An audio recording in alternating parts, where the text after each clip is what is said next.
All right, this is show number 95, recorded on October 22nd. And tonight we have a new guest, Cosmin Danila. Hopefully I said that right. He's been very lenient on me getting his name wrong, so hopefully I got it close enough. And let me get rid of that lower third while I remember. Tim, you forgot to remind me. We're no longer I in was supposed to remind you. Sorry about the. that. Cosmin, how are you doing? I'm great, thank you. Thank you so much for having me here.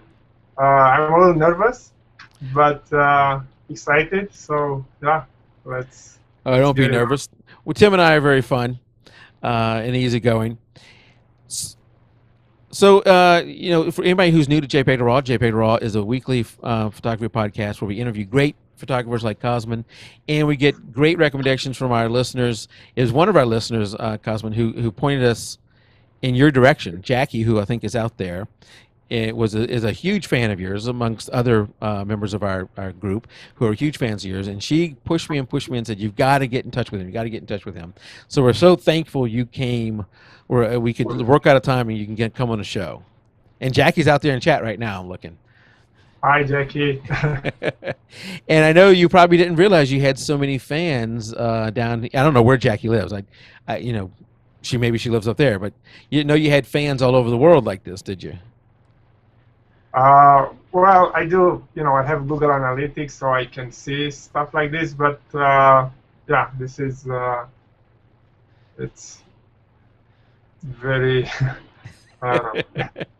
Well, and she says she lives in a Pennsylvania area, but that's what the internet does for you is it allows people to see your work, and once people see your work, and we were showing some of it in the pre-show, where we're doing a video slideshow of some of your work, and we'll have them come up here in a minute too, again, so we can look at them. But the internet allows people to see your work that may not have got a chance to before, and realize how talented you are and Thank you. stuff.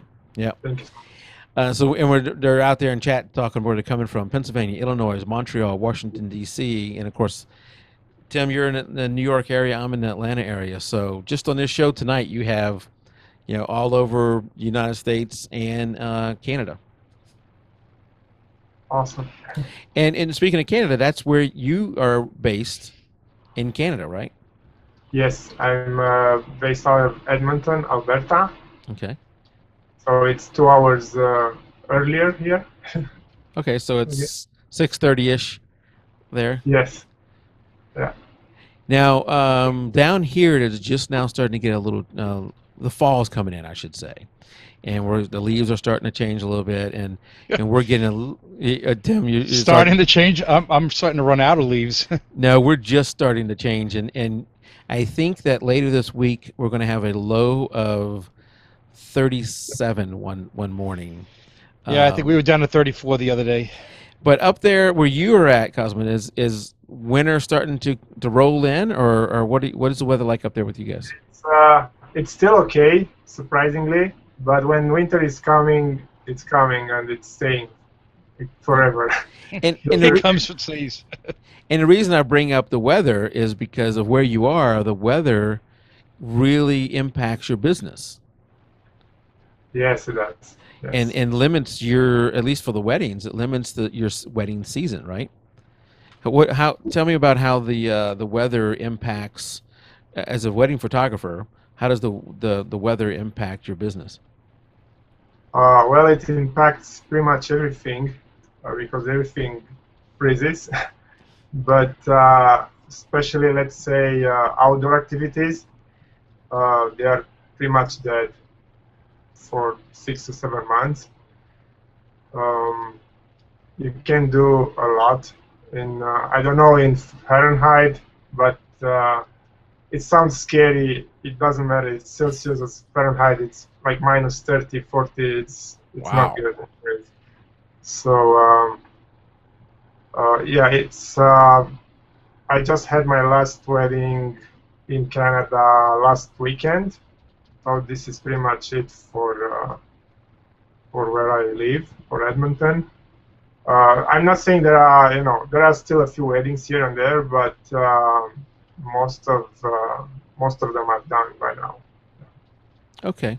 So now you said most of your weddings are done in Canada. Does that mean you travel to other locations to do weddings, maybe in a climate that allows you to shoot more around the year, or do you pretty much shut down during that time? Well, I'm traveling as much as I can. Like next weekend, I'll go to Mexico for a wedding, and I don't know. In December, I have a wedding in Las Vegas. So, but every year there's something different. I've been to Australia last winter, to India, Africa. I don't know, different warm places. So, and I didn't go over this in the front end, but let's go back to this. We'll come back to the traveling in a second. So let me write down a note. Um, so tell us, we didn't go into the whole how you got into photography and what your background is and why you chose weddings. And is weddings what you mainly do, or is there other things? So why don't you start off with, how you got into photography? Is it something you did as a boy, or what? It happened very late, actually. I was 24 when I took my first pictures, and it happened when I went to work on a cruise ship. So I was living in Romania, and I went to work on cruise ships in the Caribbean, which for me was a very different environment, obviously, and very exciting new places to see. So I just started to take pictures to be able to show, my family and my friends. That was the only way I could show them what I was seeing myself, right? So that's how I started to take pictures, and I realized I really liked it. And I bought some books, started to read, some photography books, and practice. I bought, better cameras whenever I had some money. So this is pretty much how it started. And then at some point, I moved. I was in the bar department on the cruise ship, and I moved to the photography department, to the photo department. So I worked as a photographer on the cruise ships.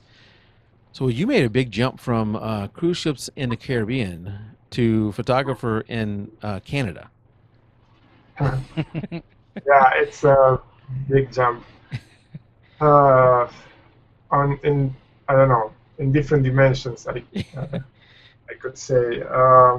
Everybody, whenever I tell somebody that I worked on cruise ships, they are like, "Wow, it must have been so much fun! It must have been so incredible." Um, well, I don't know. It was incredible, but not for for the reasons that everybody think it was. Right. It was a lot of work, way more work than anything else, and the pay was pretty much insignificant. So I remember at the time I was wondering why there are no photographers from US or from Canada working on cruise ships, and now I know because here you can make what I was making in a month over there, you can make here in a few hours or in a day maximum. So it's that's one reason. Okay. But it was the traveling part that I enjoyed a lot, so that was good. Yeah. So do you mind sharing what cruise line you were on? No, I was on Carnival Cruise Lines. Okay. Okay. Yeah. Yeah, and so my wife and I have taken several cruises, and the people on the cruises, the workers on the cruises, I've always run into just incredibly nice people, but I always appreciate the fact that they're there working, and they're doing a great job, but working hard.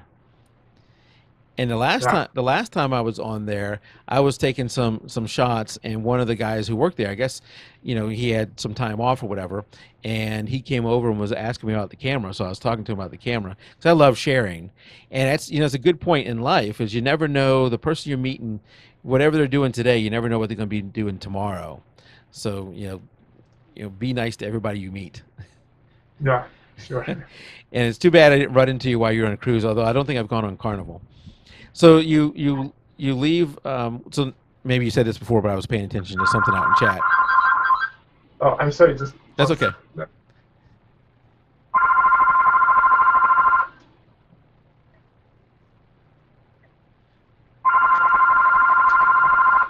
I don't know how to Hold on. use it. Ah.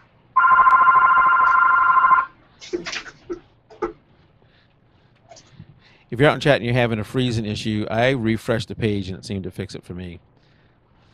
Terry was on a wireless connection. I think that was his issue. Okay, sorry, it's done.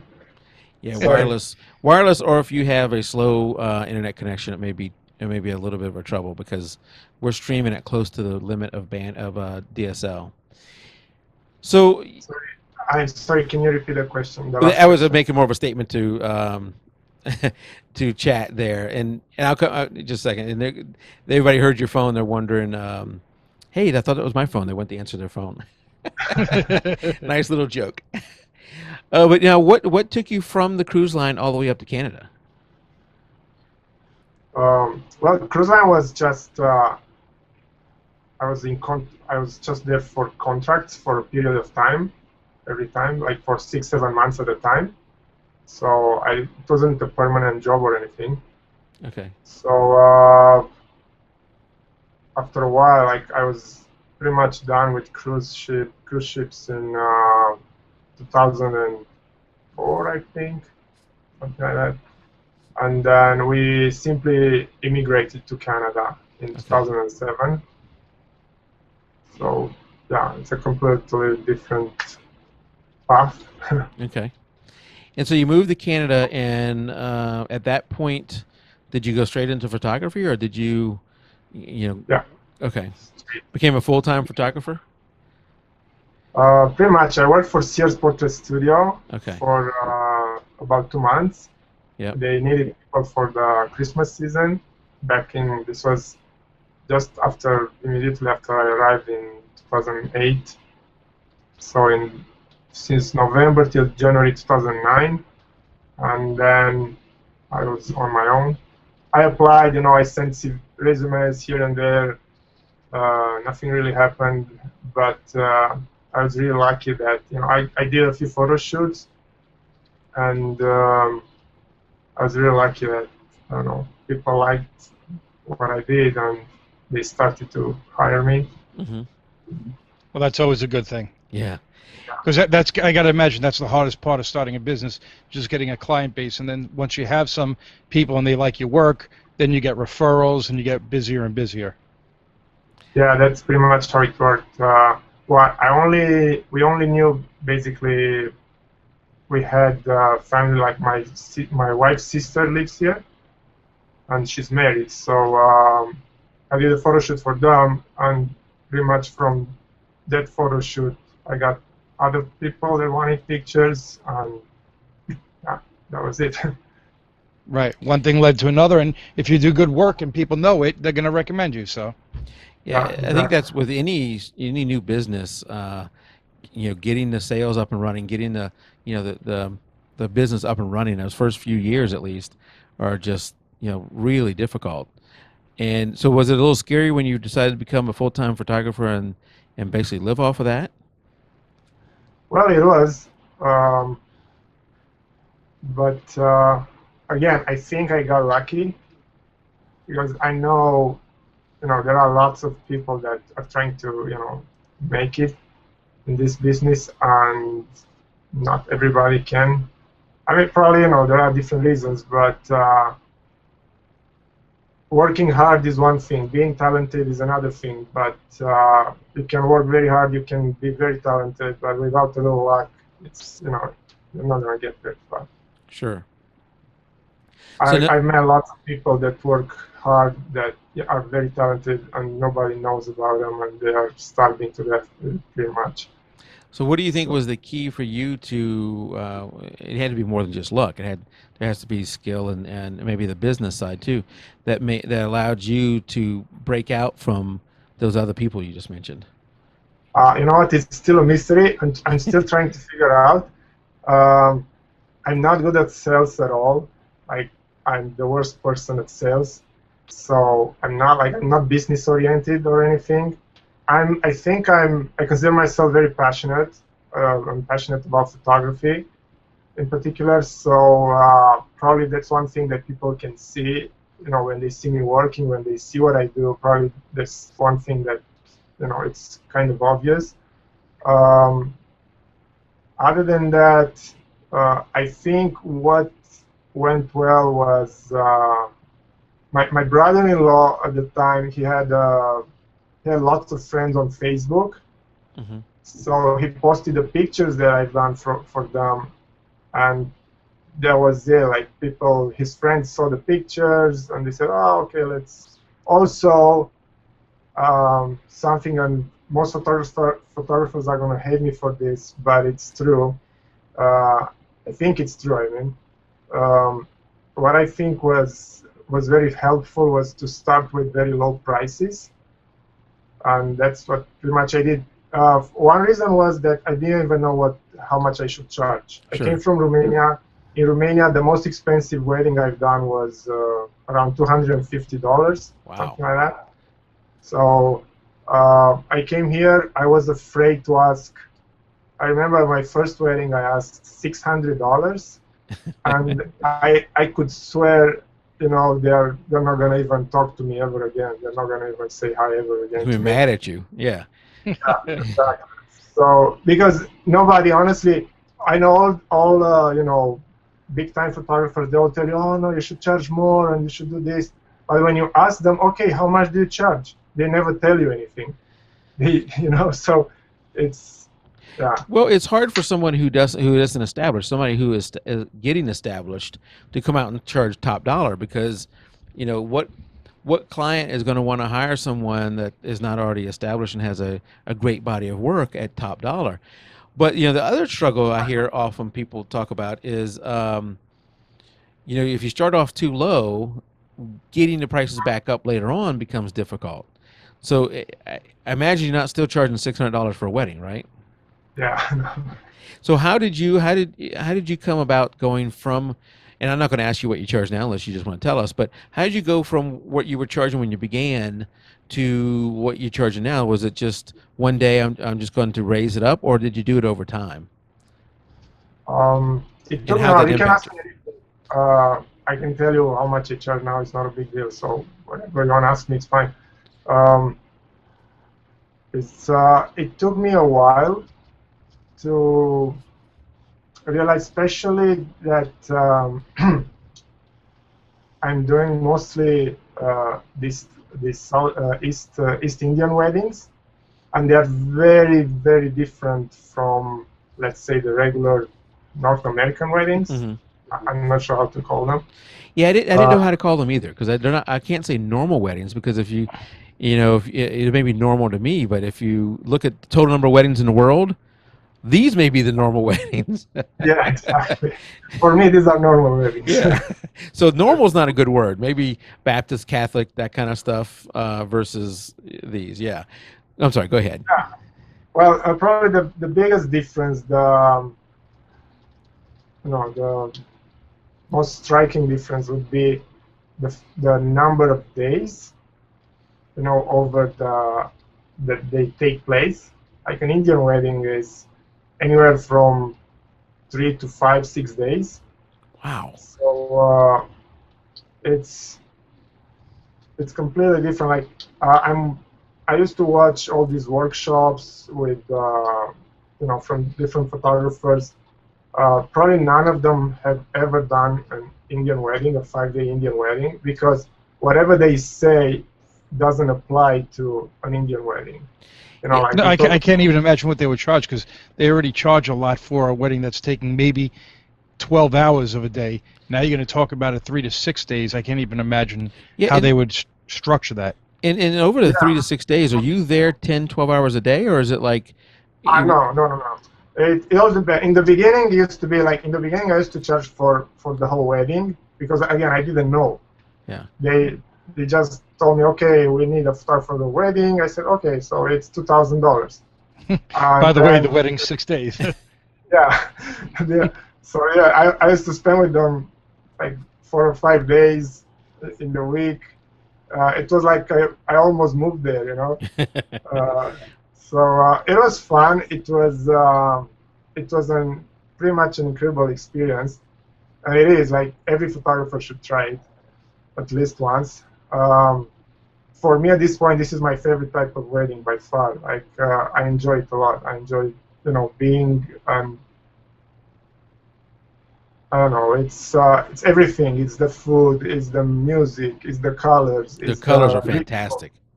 Yeah. everything is the dances. I enjoy absolutely everything about this So wedding. if it's 3 to 6 days, how many hours a day are you with them and shooting? And are there different events for each day? Yes, there are different events each day.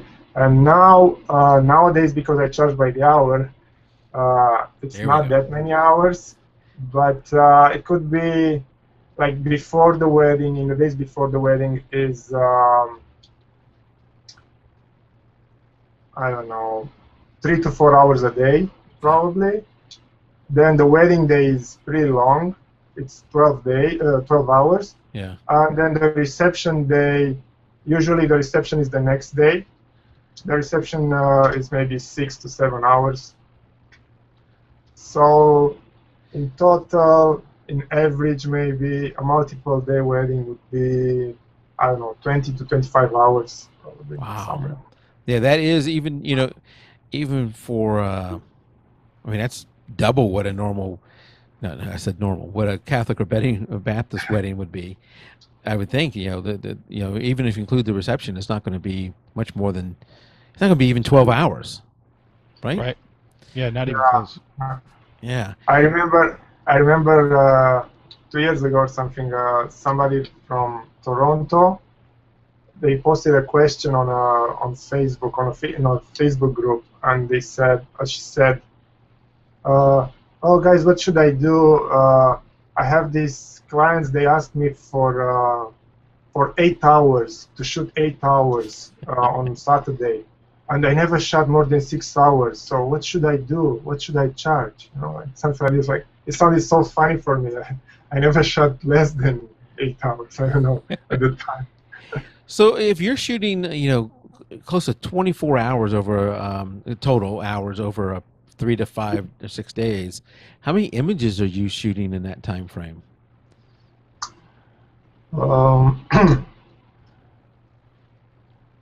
Yeah, I mean you don't have to give me a specific, just round number. Up to 8,000 probably. 8,000. Oh my goodness. So when you quote a price, you got to take into account all that post processing of 8,000. Obviously not all 8,000s are going to make the cut, but you got to look through all 8,000s to choose which one makes the cut. Yeah, of course they're all being called. So maybe it's like 25-30% of them make it. Okay. And what are you using to cull through the images? Anything special? You know what? I use my Windows Explorer. I installed it on my Mac, and this is still, I have the Mac for more than a year, and I still cannot use anything that Mac offers. So I installed Windows on it, and I still use the how is it called, the Explorer. Yeah, Windows Explorer. Yeah, the photo viewer inside of. Exactly, the photo viewer is the best thing ever.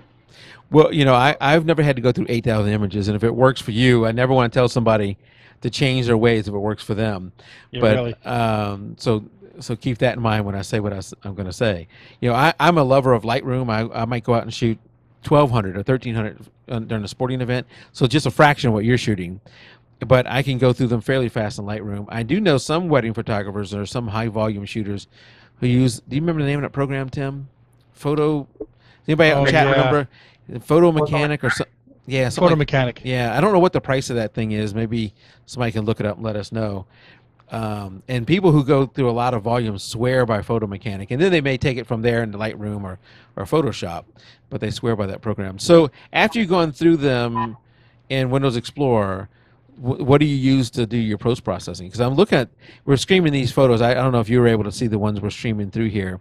Yes, They're ones I picked off of your either website or Facebook, and the the one thing that always pops out to me in these is the color is just Color. fantastic. I would love to go to one of these weddings because they just look so colorful and so full of life. So, what are you using to do your post processing? It's Lightroom for the vast majority of the pictures, Okay. and some of them, very few of them, go into Photoshop when I need very specific type of work. But for most of them, is Lightroom. Lightroom. Okay. So you use Lightroom, but you don't use that to color your photos. You actually use Windows Explorer, or Photo Viewer in reality. But I would think Lightroom would be the same type of process. You know what? I tried everything. I tried Photo Mechanic. I tried. Oh, you did try Photo Mechanic. I don't know. I tried everything, and nothing does what I have a very particular way of selecting pictures. Like, I do not want to have any picture that is not clear. I can't stand that. So when you're viewing pictures on Lightroom, like everything has to be zoomed in like 100%. Right. Just to make sure it's text sharp. If it's not gonna make it. Like, Now, are you shooting RAW or are you shooting JPEG? I'm shooting JPEG. Okay. That's another thing. I never shot RAW. I don't know. I'm thinking to try next year, but it's been JPEG so far. Yeah, I think if you shot RAW, it might that whole Windows Explorer thing may be a little more difficult. Yeah, exactly. It's not gonna work. Well, Right, but if it's working for you, I mean, I can't see. I mean, just looking at the pictures here, you're doing a good job. No, you're doing a Thank you. fantastic job, and that's the thing is, you know, all the rules are meant to be broken. So once you get a pattern down that works for you, you know, what is it for me to tell you to change because it's working for you? So if that process is working for you, that's what you should do. No, I tried. Yeah. I tried, like I said, because I wanted to be a little faster. Because actually, I don't enjoy culling at all. It's probably I don't know. I hate that process too. Yeah. The worst time of the day or of the week. But I have to do it. Like, it's a standard that I'm imposing to myself. So I want to keep that the same. So 8,000 images thereabout. How long does it take you to go through those, do whatever editing, and then give the bride or whoever you're giving them to, the chance to look at the photos? Well, it's complicated, but let's say if I didn't have anything else to do, and if I shot a wedding this next week, I could probably do the culling, the editing, everything in a week and a half. Yeah, it's not bad for 8,000 images. If I didn't have anything else to do, but there's always a lot of other things that go on in time. So no, that's great, and 8,000 images are just incredible. And especially the summer, I was shooting like this summer. I was shooting non-stop. Like, that's another thing that other photographers don't even comprehend, because they think, okay, so I'm shooting on Saturday 8 hours, then I have the whole week to relax and whatever. Yeah, for me it's not like that. It's nothing like that. Yeah, I barely finished one. I'm trying to put pictures on the blog because this is very important for me to show some of the pictures on the blog from the wedding that just happened. And then pretty much on Tuesday or Wednesday, the latest, the next wedding starts, and it just goes on like this. So yeah. So are you up late at night editing? Oh yeah, I'm late, early, I'm everything. So a comment out in chat. I just fell even more in photography love with him. JPEG, Windows Photo Viewer. He's my kind of guy. Oh, and I know he shoots Canon too. Oh, too bad. I know he's a Canon boy. I kind of Canon and an Apple. Yeah.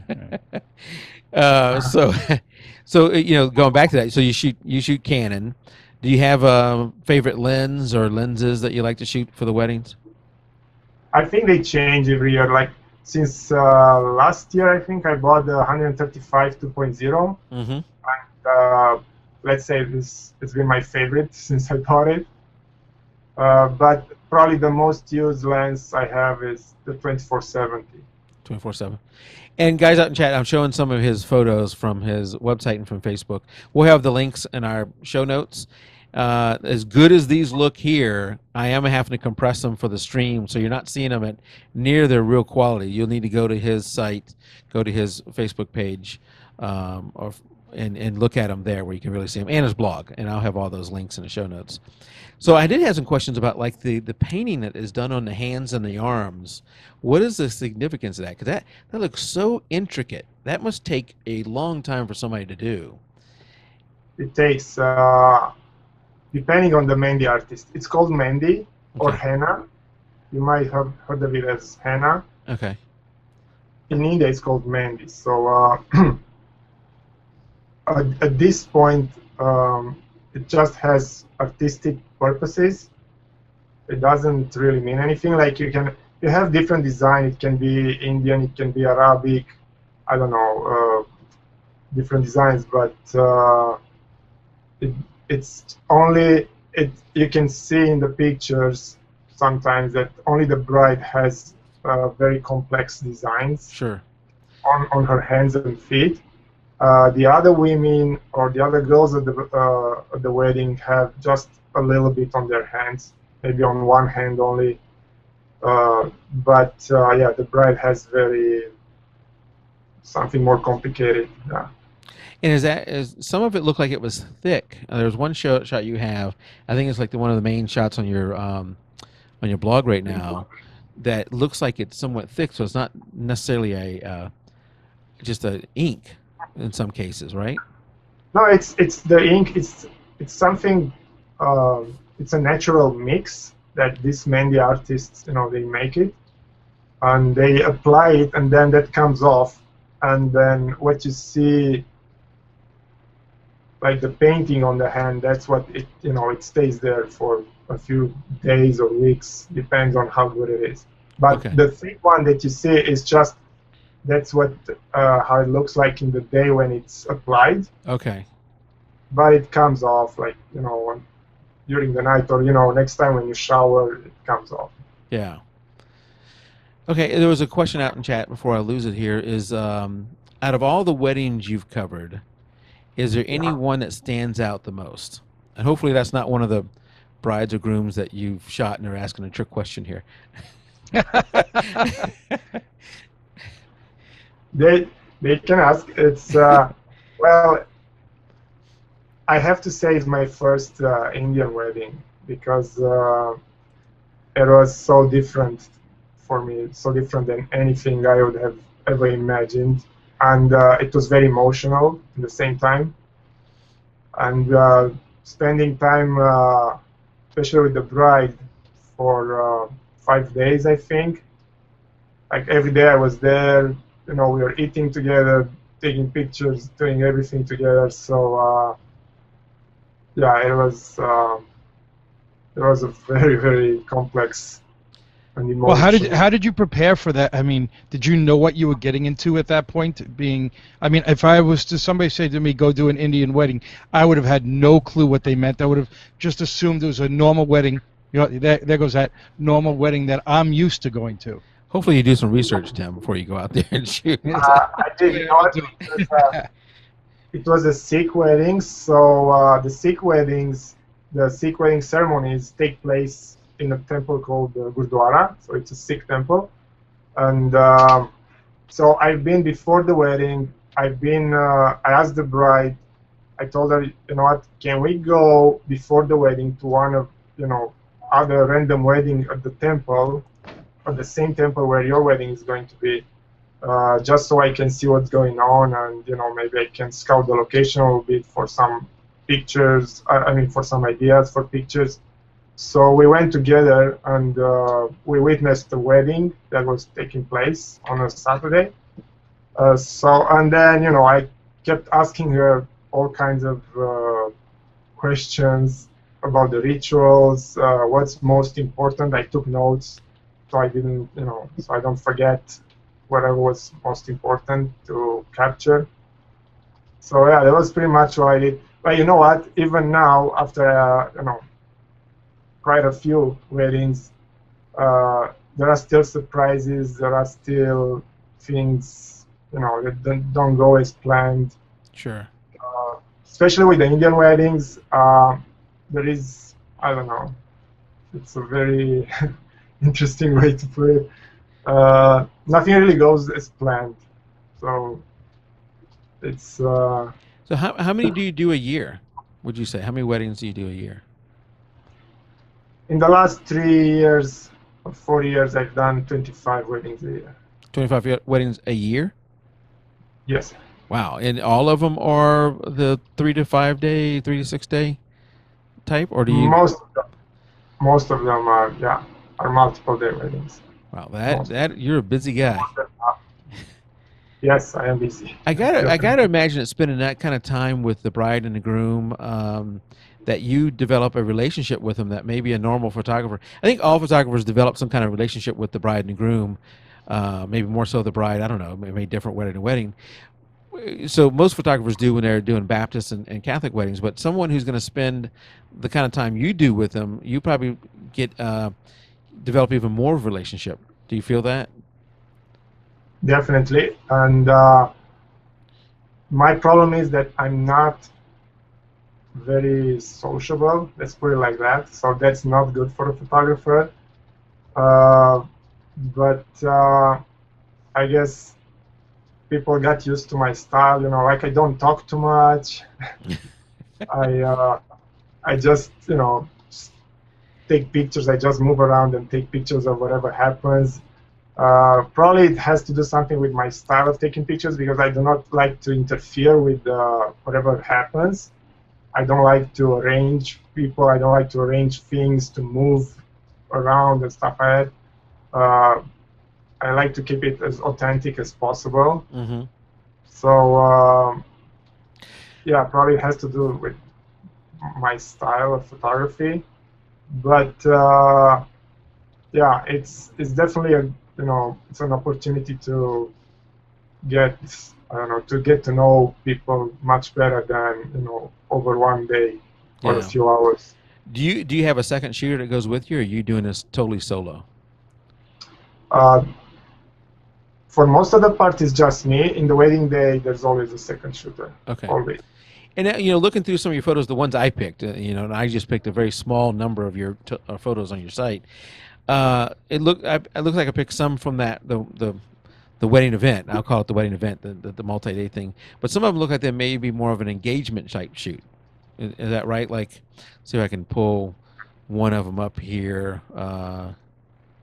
This one here. I don't know what you're doing here and how you're getting a shot, but are you seeing this one yet? No. Yeah, this one, that's me. The guy in the hammock, that's me. I had a feeling when I saw it before. I was like, that's got to be Cosmin. No, I picked that one on purpose because I love even his camera strap has his name on it. That's awesome. Yeah. Oh, I didn't catch it. I thought it said Canon before. But No, it looks it's like the groom's ready to hit you with the sword. Yeah, it's well, we staged the whole thing, obviously. Yeah. We are in Mexico. This is a wedding happened this year in Mexico, and these guys are a lot of fun, and they're really cute and everything. So obviously we're together in Mexico for a week, and it's been already a week almost there. So I asked them, okay, let's do this fun picture where instead, you catch me resting instead of working. And this is the actual wedding day. What they are wearing right now is their wedding outfits. So Okay. It's during the photo shoot from the wedding day. Okay. And this was, when we were done pretty much with the photo shoot, and I said, okay, let's just do this shot quickly because, I think it's fun. You look a little more underdressed than they are. Yes. It's the Mexican outfit, Mexican wedding outfit, I guess. I don't know. So for these type of shoots, where when you're doing, this was wedding day, you said. I don't know, maybe some of the others, that I thought were not wedding day are. But so let me pull up this next one here. If you notice, just 1 second, if you notice my clothes, let me go back to that. They match very well with their clothes. I mean, the colors. They do, yes. So that's not an accident. Like, I asked I don't know, a year in advance or something, what color is she gonna wear, because I wanted to match. That's what I'm That's trying pretty to do. cool. Pretty much every wedding, I have shirts like that in countless colors, because of all the colors, they always wear different colors. So I think it's just something to be more interesting, I guess, just to match the bridal outfit. Do And I you would imagine they appreciate that. Yeah, I like to think so. do you paint the goatee different colors to match the outfit too? uh, Whenever I have a chance, I don't have too many colors for dyes, but yeah, the other day I had to mix blue with red, so I got the purple because they're wearing purple, so I did that. So really, you do change the color of your goatee for the wedding. That's incredible. Yeah, I do that whenever I That's have a chance. committed. That That's shows committed. commitment. Yeah. So now this next image of what looks like another very fun couple, with I think she's wearing his hat in this one. And Yes, again, I love the colors and the detail. Colors and the detail is just fantastic in a lot of these images. Is this an engagement shoot, or is this the wedding day also? this is the wedding day as well. Yeah, All right. Well, I got all of them wrong. elaborate outfits that you see, these are worn only in the wedding day. Especially that you called it hat. It's a turban. Okay. Um, yeah, they only wear that in the wedding day. This is a Hindu wedding, Okay. and Hindu grooms. Uh, I mean, Hindus don't really wear turban. Actually, they do in different parts of India. Like in Rajasthan, they wear turbans. It's a different style. They have so many different styles. I've been there, so I know, but it's hard for me to explain now. Different styles of turbans. But this is a Hindu turban for the wedding day for the groom. So it's only for the wedding day. Okay. So do you tell him, hey, why don't you put on his turban and act that way, or do you just stand back and let them interact? I mean, for shots like this that look like there was some direction given to them, are you doing that, or is this where you just let them be? Uh, my advice is always I'm always trying to tell them, okay, be yourself, do whatever you want to do, relax, enjoy, have fun. But it's not very easy, especially in the wedding day when people are stressed about a lot of Sure. things. So I'm trying to, if I have an idea, I'm trying to kind of let them know what I want, or if they have ideas, I encourage them to come up with ideas or do funny or cool stuff, and we always elaborate on whatever happens. We try to go from there. Now, out in chat they said that the bangles are also significant for the wedding itself, and Yes, I don't know what that is. What is? Those are the bracelets. Oh, the bracelets. Okay.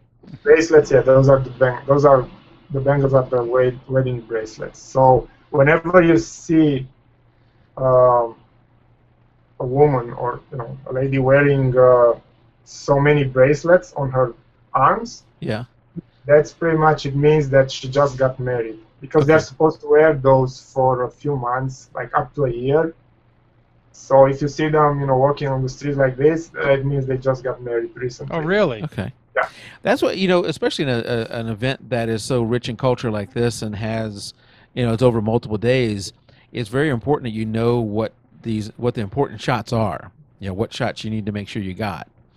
I think those of us, maybe somebody who grew up in this culture would know those things. But if you're thinking of photographing a wedding that is not part of your culture, it's you need to do some research, and like you did, where you went and watched one of these with someone else, to do some of that to make sure you get all these, all the right the key shots, the things people are going to be looking for. Well, I guess one of the obvious or not so obvious questions then is, were there other photographers that are more likely, maybe of the same culture, that are doing this business that you're taking business from? Or was it nobody and you found a market that was not really being utilized? I think there was in this particular city. I mean, there are a few photographers, like Indian photographers, and there still are. but I guess they have a different style. And I suppose. Right. Well, yeah, people like your style because I was wondering if they saw your style and what is the difference that you're offering versus maybe what an Indian photographer was, and it's obviously style is what it really comes down to. Yeah. Yeah, it's pretty much the style, and that's probably because you mentioned that somebody should know about the culture, about the rituals, and Yeah. capture the important things and everything. But in the same time, I found that probably sometimes it's better to just bring somebody fresh who doesn't really know much, so they'll do something completely different, and it will be probably even better, or at least it's different for starters, and then you can go from there, I guess. Yeah. So going back through some of your shots, you find some very unique locations to shoot. Like this one, I have no idea what they're in. What? And Yeah, this is they're building. I think this is for power lines. So this is supposed to be underground. I mean, it was going to go underground. okay, I think. it looks so I think. clean and smooth. Yeah, it was brand new. They just dropped them on the field somewhere, and I saw them, and I said, "Okay, guys, this look really cool. Let's use that." It does And, look really cool. Yeah. But this is pretty much unique because obviously they're buried after that, so they're not there anymore. So nobody can do it. That's right. You have a unique shot no one else can do. What's the significance of the sword? Well, the sword is it's only for the Sikh grooms. So I mean, the grooms of that are Sikh by religion, the religion Sikh. They have the Sikh men. They have five. I know they're called the 5Ks. Now, if they're watching, they're not going to be happy. I don't know. They're called the 5Ks, and one of them is the kirpan. The sword is actually called kirpan. Then is the kesh, which is anyway. I know it's the bracelet, the kirpan, the sword, the bracelet. They all have a bracelet. The long hair. Yeah, the kesh is uncut hair. Yeah. So they never cut the hair anywhere on their body. Like baptized Sikh men, like Khalsa, I think they're called Khalsa. They never cut their hair on their body ever for the entire life. Okay. And okay, so the man is writing there. So Kesh is uncut hair, Karha is silver bracelet, the Kirpan is the sword, the Kanga is the comb to comb their hair, Yeah. and Kachara is the shorts. Yeah, they were on the short pants. Okay. Thank you, Manny. Thank you, Manny. Yeah, thank you, Manny. So yeah, these are the 5Ks that every baptized Sikh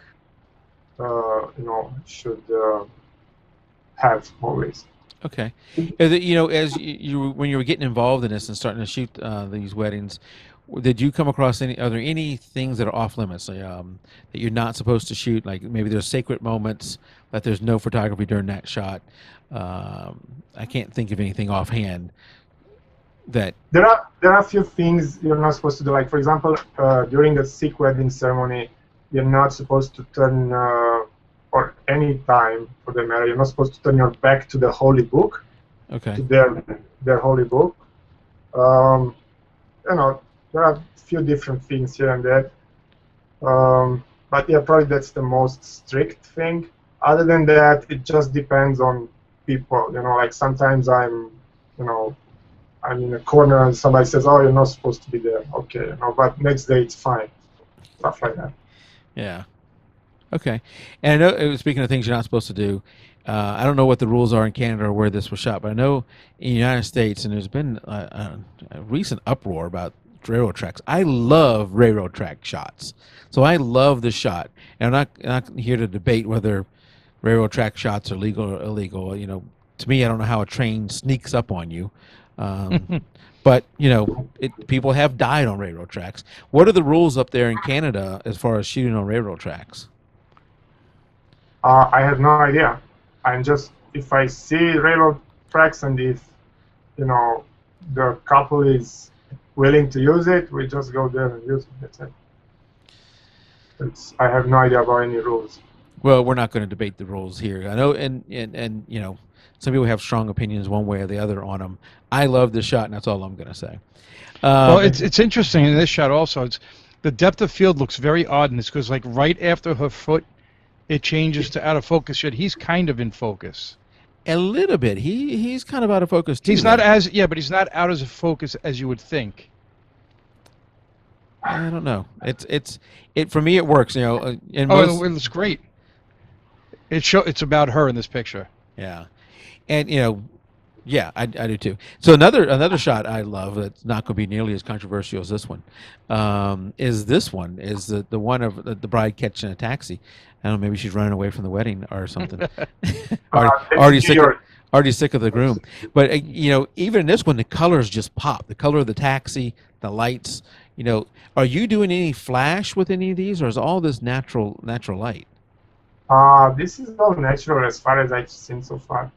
Most Okay. of it. Especially whenever it's outdoor, yeah, I don't think.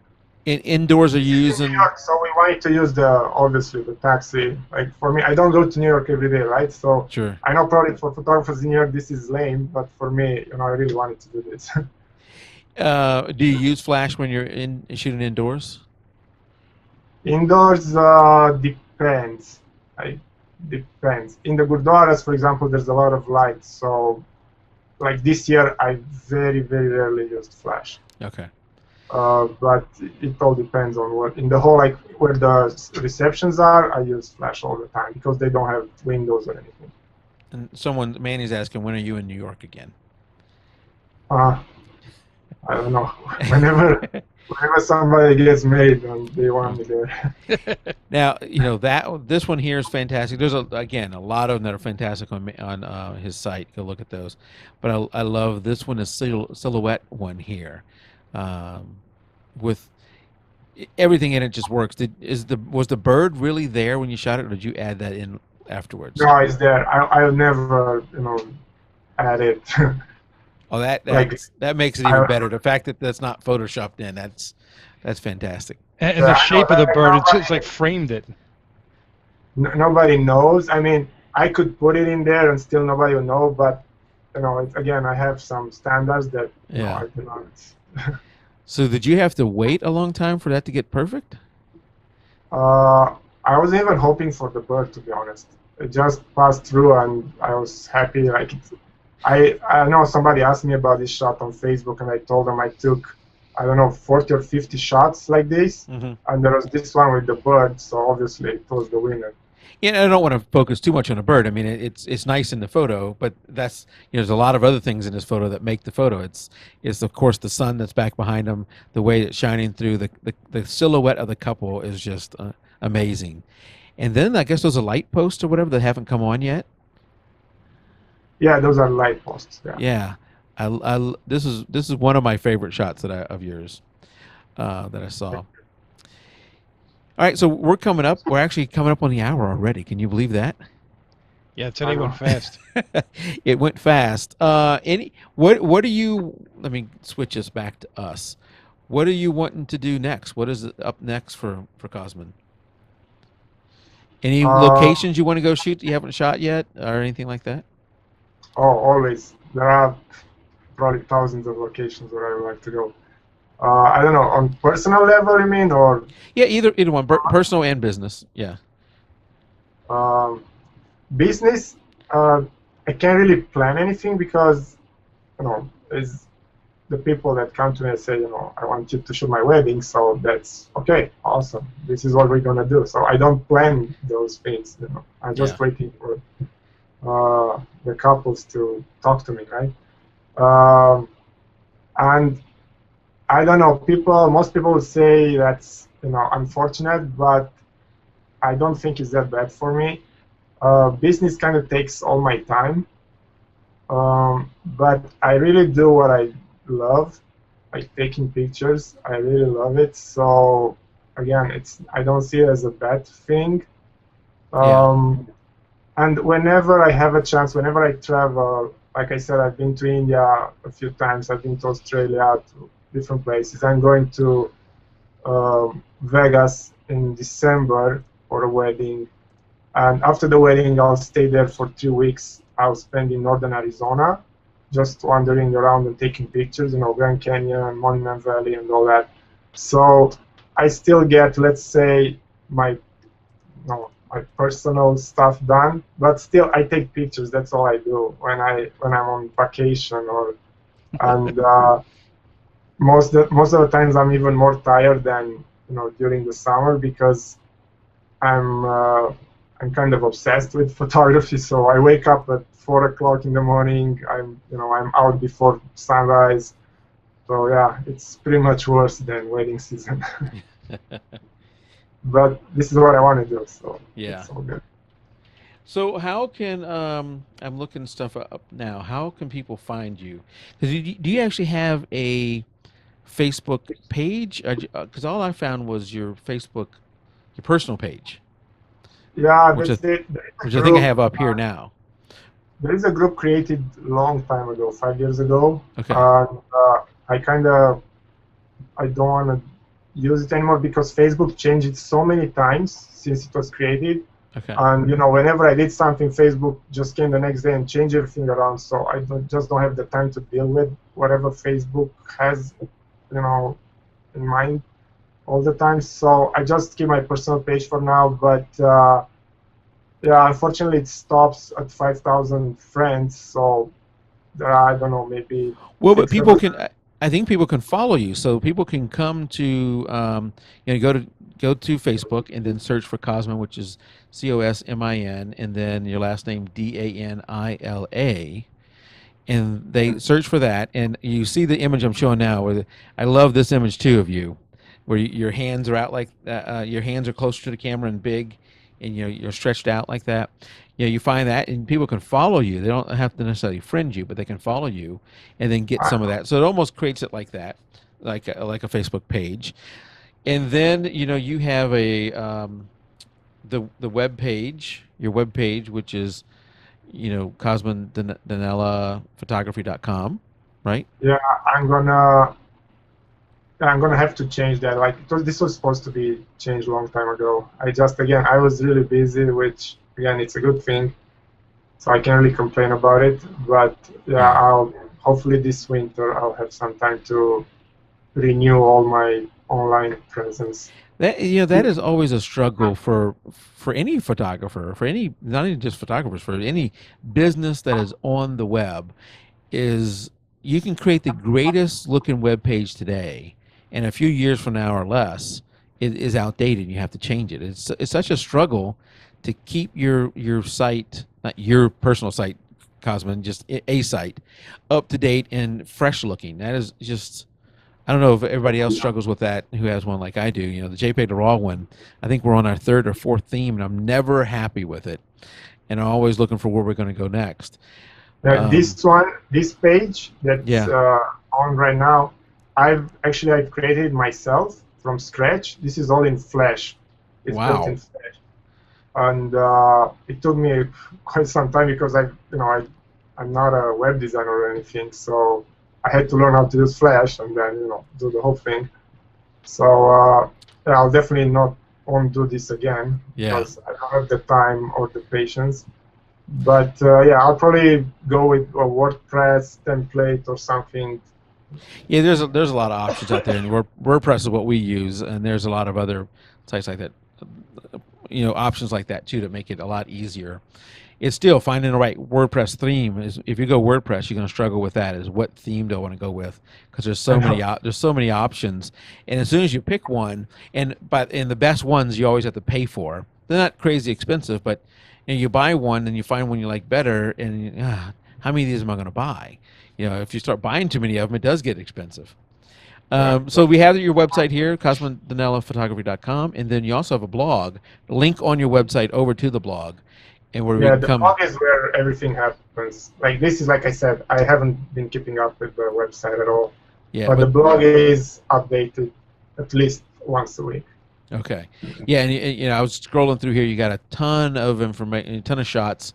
You're going way back, so you know people can come here and scroll through your works. And you have a common saying. I think it's on the Facebook page where you say, "What is it?" You say, "Came, saw, photographed."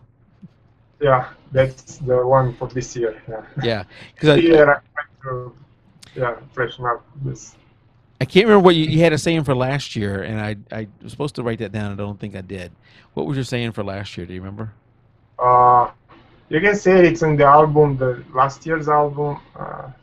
Yeah, go to photos, go to albums, go to Like 2012 2012.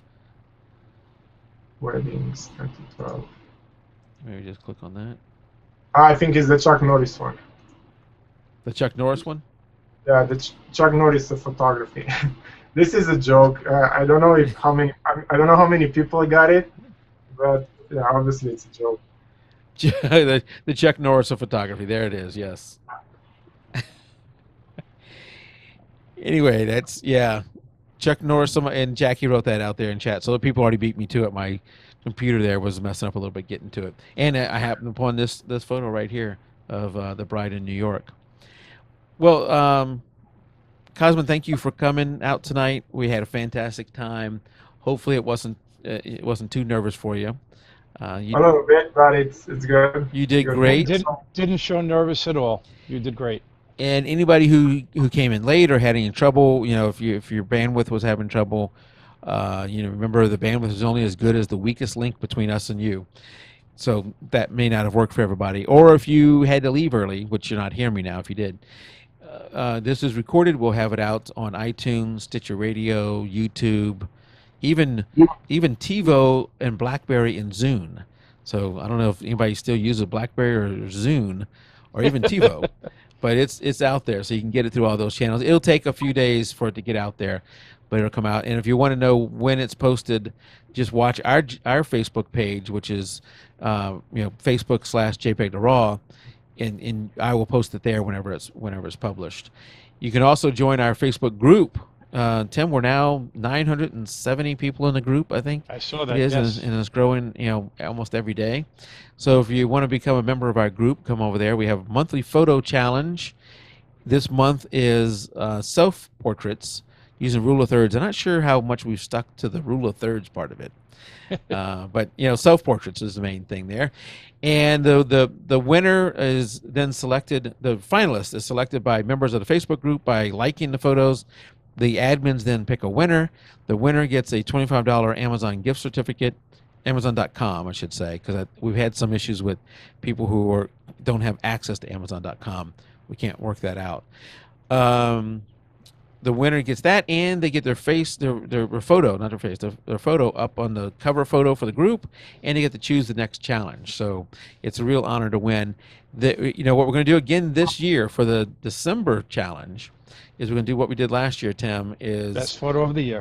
your best photo of the year. No topic, whatever your best photo was of 2013, and the winner will win a $100 Amazon gift certificate. Woohoo! And we'll probably have something for the two runners up too. So that's be getting ready for that, getting your photos ready. It is a way to encourage us to go out and shoot maybe something you weren't going to shoot before, and it's you know, we're over 13, 14 months of doing that now, and it's still going strong. So Yes. you know, good luck, good job, guys out there with that, and good luck with trying to win. This is show number 95 here with Cosmin, and we're coming up on show number 100. Tim was asking me in the pre-show, are we going to do anything special for 100? I don't know. I'm trying to get one of the girls that came on show number 1 back when we were audio only, so no one got the first 3 shows were audio only. No one got to see Kristen or Jenny, who were on show number 1. Trying to get Jenny to come back on. Kristen has flat out refused. Maybe we'll just have to do it audio only for her at the beginning. She is both of them are nice looking ladies, but Kristen will not come on if there's video, and you know there's going to be video now. So if you're not a member of our Facebook group, come out there and join and get a part of that, and you know, be looking out for show number 100. Probably won't be until I don't know, late December or maybe even into January, depending on how the shows fall. Tim, what else? Oh, don't forget to use our Amazon link, JPEG, amazon.jpeg2RAW.com. That's how we get the funds to do these challenges every month, and No additional cost to anybody that uses the no link. additional cost. Yeah, it doesn't add any cost to you at all. We get a small credit. If you want to make sure you get the show every week, when we publish a show, and you don't want to wait for me to remind you, you can subscribe to the show either through YouTube or through iTunes. iTunes is probably the easiest way, whether you're Mac or PC. iTunes is an easy way. If you're on a phone, like I am, I think Tim does, I have an Android phone, and I use a program called Beyond Pod. It's a free, although I have the paid version. It's a free app for your phone. There's Android apps and there's Mac, iPhone apps. You can subscribe to the podcast, and that way you get it automatically. And there's 3 feeds. There's an audio feed only, which you gotta want to see the video of this one with all the great shots from Cosmin. There's the audio, and then there's 2 video large and video small. So you pick which one of those you want. With that, I think we're done for this week, Tim. Oh, let me mention one more thing. One more thing. So, no one ever goes out to our forums. I am out there all by myself because everybody's so happy in our Facebook. All by myself. Everybody is so happy in our Facebook group. No one wants to come out into the forums, but we have a nice little forums with all kind of topics and everything. Come out and join me in the forums and post in a little bit. And I'm trying to get in this download section. I don't even want to click on it because it's going to be pathetic. But we have a download section where you can. I think you have to make one post into the forum, and then you can add stuff to the download section. Where the thinking being, if you have Lightroom presets or Photoshop actions that you made, you can't share ones you bought because that wouldn't be right. Ones you've made that you want to share with everybody, let's put them up there and share with everybody, and then other people can benefit from that and maybe add their own. We can build up a nice little database there of free Facebook action, not Facebook, Lightroom presets and Photoshop actions and Photoshop element actions too. So go out there to our group, our forum out there, and if you go to jpeg2raw.com, there's a link that takes you to the forums, and you can even now join by using your Facebook. You can log in through Facebook if you wanted to.